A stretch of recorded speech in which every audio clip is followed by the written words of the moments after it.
Have you ever thought of buying a franchise or currently own one or many? If so, this podcast is for you. Welcome to Franchise Euphoria, the podcast created and hosted by franchise attorney Josh Brown for the sole purpose of helping people find success through franchising.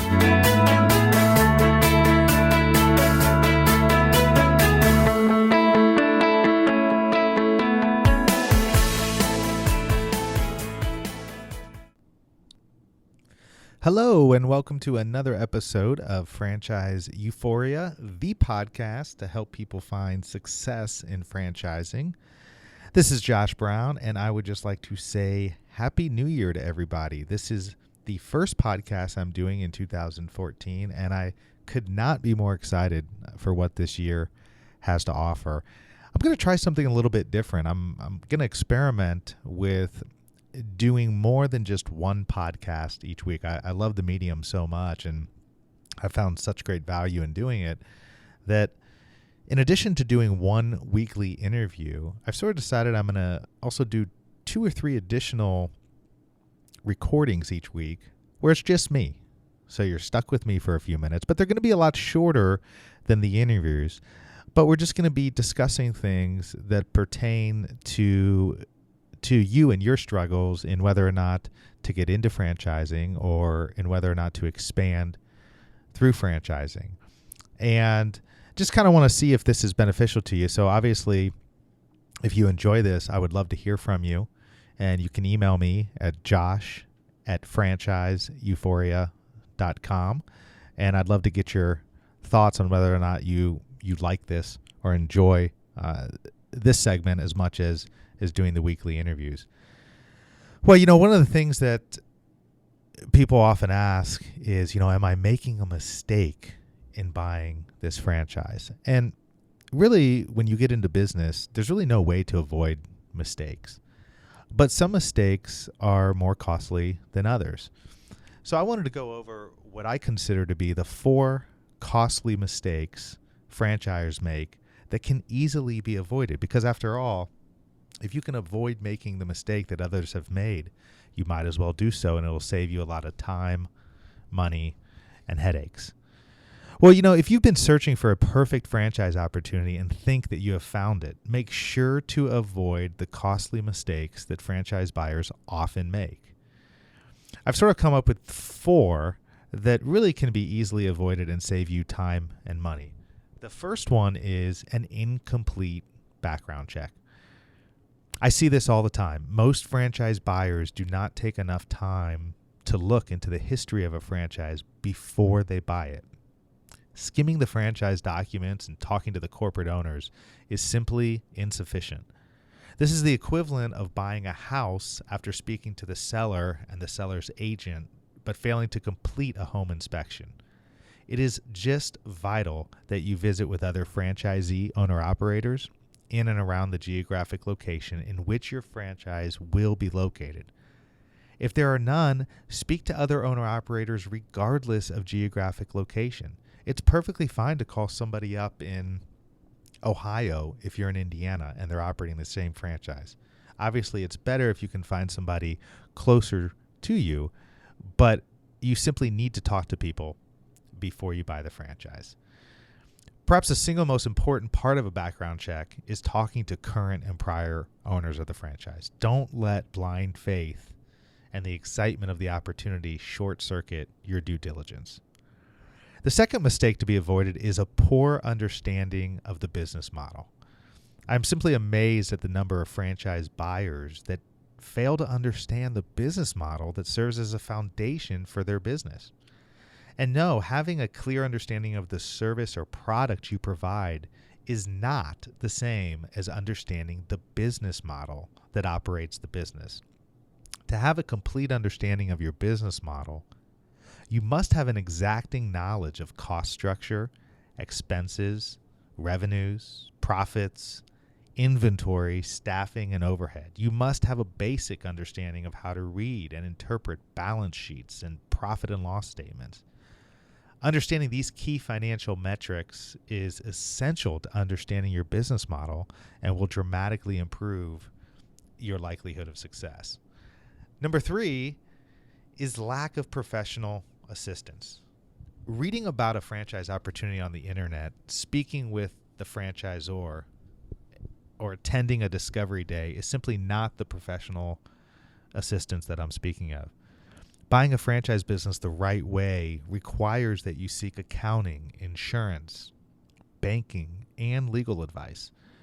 Though this may add to the cost of the purchase, it is well worth it if the counsel you seek is well versed in franchise and small business matters.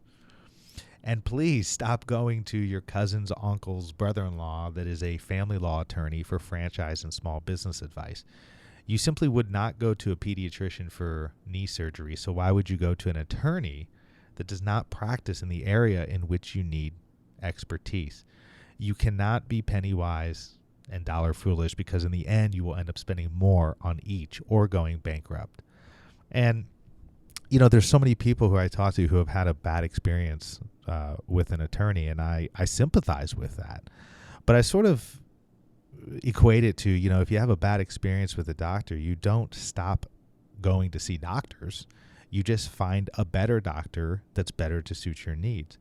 And I wish that more people would do that with attorneys, because what I'm seeing more and more of, especially with all the information that's available online, some of which is helpful, but a lot of which can be misleading or leaves out a lot of pertinent or relevant information, is people just try to do it themselves. And while I understand that, and I understand the cost of legal fees, there simply is no substitute when you're looking at spending a significant amount of money, and it certainly is a significant amount of money if you're looking at a good franchise, that you really should not short circuit getting the professional assistance that you need.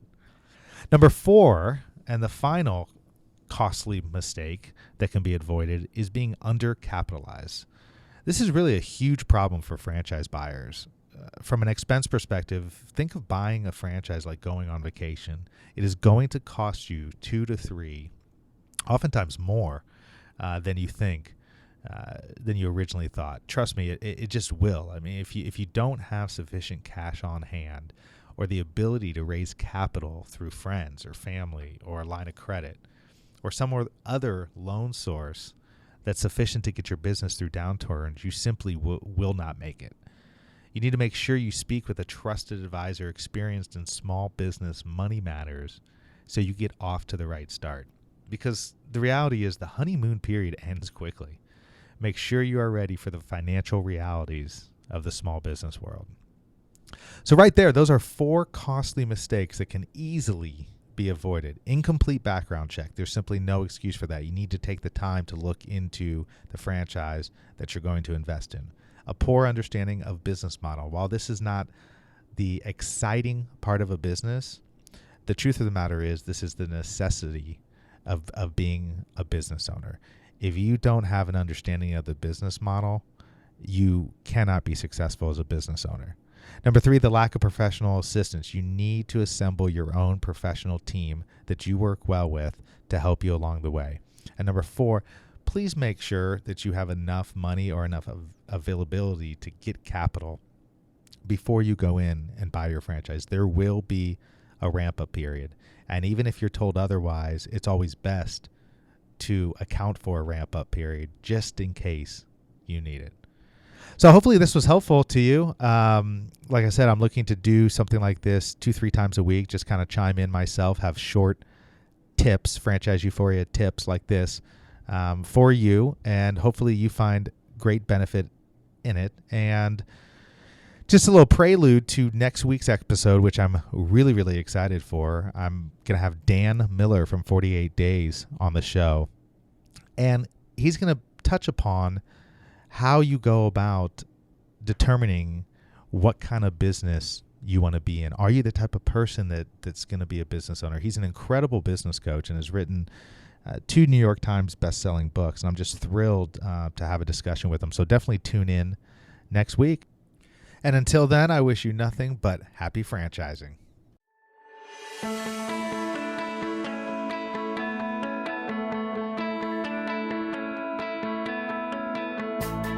Thanks for being with us today on the Franchise Euphoria podcast. If you enjoyed this episode, please be sure to go to iTunes and provide a review. Also, please remember that although Josh Brown is a licensed and practicing attorney, nothing contained in this podcast should be construed as legal advice, because it is not. The information contained in this podcast is general and educational in nature, and none of it should be relied upon as legal advice.